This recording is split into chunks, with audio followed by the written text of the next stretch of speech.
Assalamualaikum warahmatullahi wabarakatuh. Hari ini saya akan menceritakan tentang latar belakang filem Tiga Abdul. Yang pertama ialah filem Tiga Abdul ini merupakan filem Melayu yang diterbitkan di Singapura pada 22 April 1964. Ia merupakan filem arahan P. Ramlee.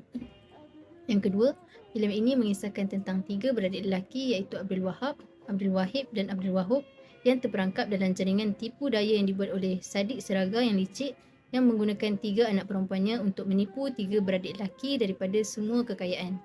Yang ketiga, filem ini menampilkan seniman Haji Mahadi sebagai Abdul Wahab, S. Kadarisman sebagai Abdul Wahib, P. Ramlee sebagai Abdul Wahub dan Seniwati Mariani sebagai Hamidah, Dayang Sofia sebagai Rafidah dan Sarimah sebagai Gasidah.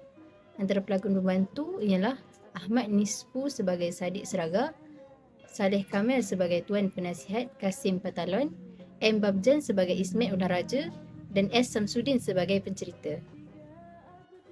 Sinopsis Tiga Abdul.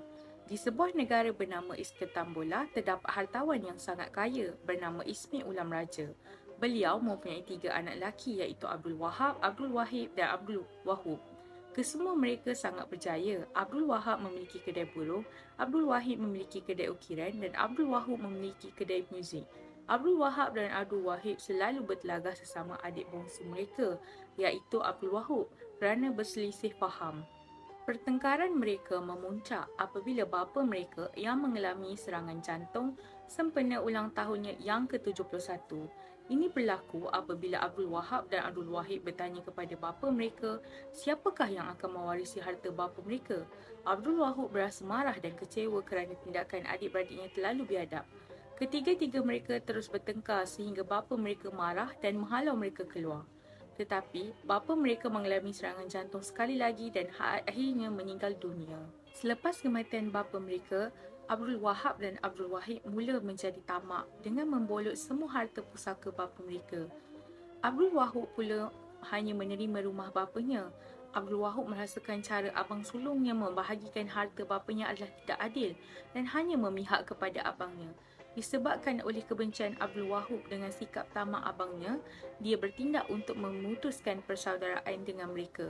Setelah itu, abang-abang Abdul Wahab berpuas hati dengan tindakan mereka yang berat sebelah dan mengetahui Abdul Wahab tidak boleh mendakwa mereka ke mahkamah kerana arwah ayah mereka tidak pernah menulis sebarang surat maupun wasiat. Sementara itu, atas nasihat penasihatnya, Tuan Kasim Patalon, peniaga barangan antik Sadiq Sigaraga percaya bahawa Ismail Ulam Raja mempunyai aset yang diwarisi oleh anak-anaknya dan melalui kekayaannya. Beliau merancang untuk merampas semua aset untuk menyelamatkan perniagaannya yang semakin merosot dari hari ke hari. Sadiq Sigaraga kemudiannya mengarahkan tiga anak perempuannya iaitu Hamidah, Rafidah dan Kasidah untuk memikat ketiga-tiga anak lelaki Ismail Ulam Raja. Hamidah, Rafidah dan Kasidah memulakan rancangan untuk menipu Abdul Wahab, Abdul Wahib dan Abdul Wahub. Tetapi, Abdul Wahab seorang sahaja yang tidak terjerat dalam rancangannya. Ini kerana dia menyedari Sadiq Sigaraga berniat buruk untuk merampas semua hartanya. Abdul Wahab dan Abdul Wahid tidak lama kemudian bertemu dengan Sadiq Sigaraga dan menyatakan hasrat mereka untuk berkahwin dengan Hamidah dan Rafidah. Tetapi tidak menyedari niat sebenar Sadiq Sigaraga untuk merampas harta mereka. Sadiq Sigaraga kemudian memberikan satu syarat kepada Abdul Wahab dan Abdul Wahid bahawa mereka tidak boleh marah kerana jika berbuat demikian, mereka akan dijual sebagai hamba dan segala harta benda mereka akan dirampas. Bagaimanapun, Abdul Wahab dan Abdul Wahid meneruskan hasrat mereka. Rancangan Sadiq Sigaraga kemudiannya berjaya menimbulkan kemarahan Abdul Wahab dan Abdul Wahid. Lalu mereka dijual dan harta mereka dirampas. Sadiq Sigaraga juga memulakan rancangan serupa dengan abang-abangnya untuk membuatkan Abdul Wahab marah. Tetapi gagal kerana Abdul Wahab bukan pemarah dan tidak seperti abang-abangnya yang tidak sebijaknya. Setelah mengetahui rancangan Sadiq Sigaraga, Abdul Wahab membalasnya dengan membuat syarat yang serupa dengan menimbulkan kemarahan bapa mentuanya. Rancangan demi rancangan yang dirancang oleh Sadiq Sigaraga gagal dan akhirnya dia marah dan akhirnya dijual sebagai hamba bersama Hamidah, Rafidah dan Kasim Patalon.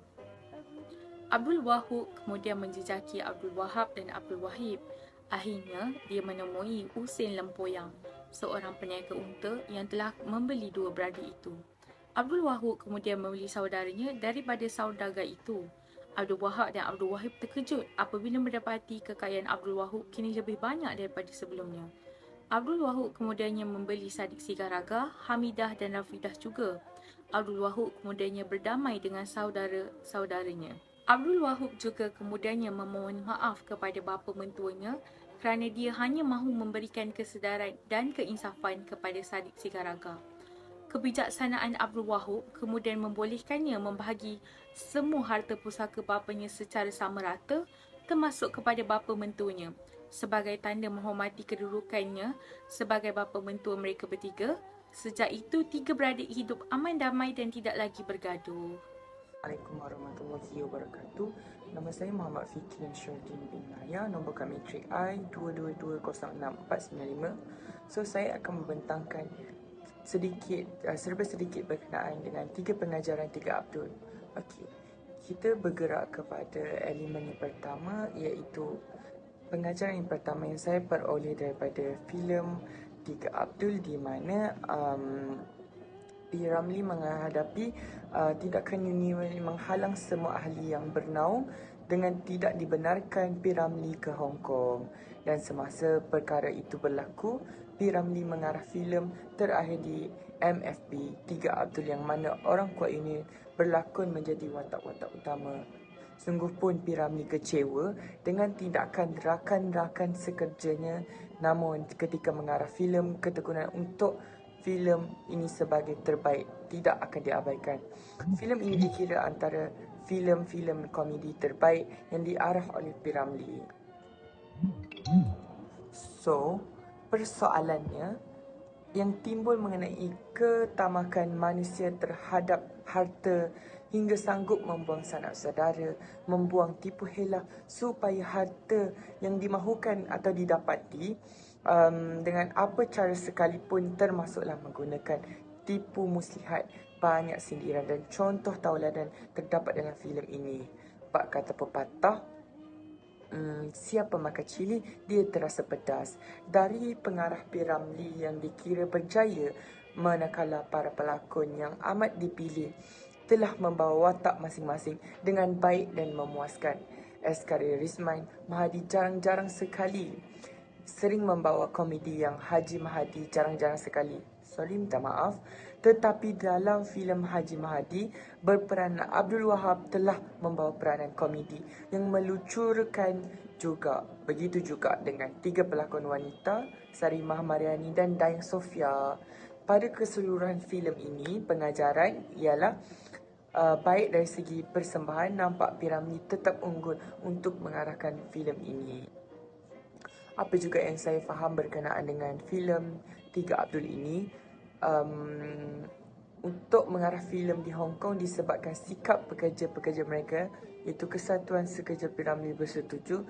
Ranshaw sendiri Sinawati searah berlakon di studio keupamaan berada di Cleveland, Hong Kong, sampai ke Run Shaw menyuruh P. Ramlee menyediakan 3 skrip lagi untuk diarahkan menurut Aziz. Dan isi tersirat yang terdapat dalam filem ini ialah tentang bagaimana manusia bijak boleh mengambil kesempatan terhadap manusia yang bodoh dan tamak. Manusia yang tidak memiliki perancangan dalam hidup akan menghadapi kemusnahan sekelip mata, seperti yang berlaku kepada Abdul Wahab dan Abdul Wahid yang ditipu oleh Sadiq Sigaraga yang tamak. Akan tetapi, dia juga dipermainkan oleh Abdul Wahab. Cerita bagaimana kekayaan yang begitu lama disimpan boleh menjadi milik orang lain jika tidak dijaga dengan baik dan amanah. Seterusnya, bicara visual yang memberi gambaran dalam filem ini. Bingkai yang memuat foto Abdul Wahab dan Abdul Wahid kelihatan sengit, condong dan serong yang menunjukkan bahawa mereka adalah individu yang tidak jujur. Manakala foto Abdul Wahab pula diletakkan tegak menunjukkan bahawa beliau ialah seorang yang jujur. Dari segi pemakaian, Abdul Wahab dan Abdul Wahid memakai suit hitam menunjukkan sikap buruk, dan Abdul Wahab pula memakai suit putih membuktikan tentang sikap baik.